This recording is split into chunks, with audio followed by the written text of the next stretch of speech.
Madam High Commissioner, we are gravely concerned about human rights in Xinjiang, China. Numerous reports indicate that over 1 million people have been arbitrarily detained, ongoing surveillance and discrimination, and severe restrictions on Uyghur culture and freedom of religion or belief. Further reports indicate torture, forced sterilization, sexual and gender-based violence, forced labor, and forced separation of children from their parents.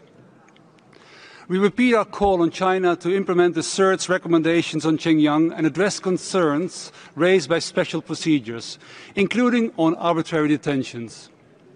We urge China to comply with human rights obligations, to ratify the ICCPR, and to provide independent observers, including special procedures, access to Xinjiang.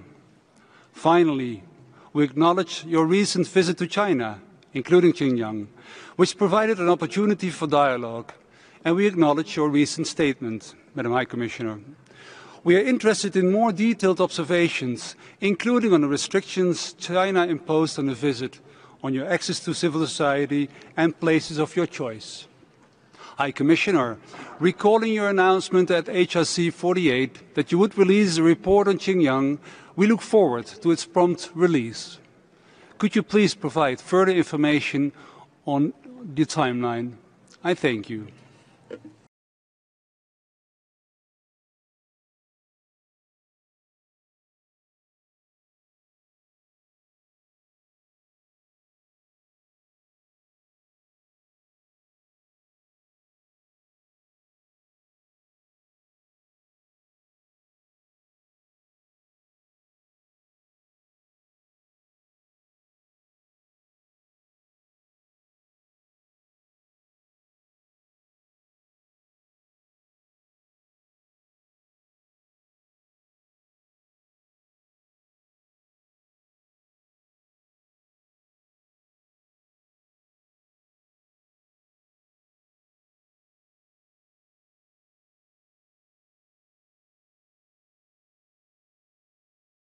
Opirin o'qigan.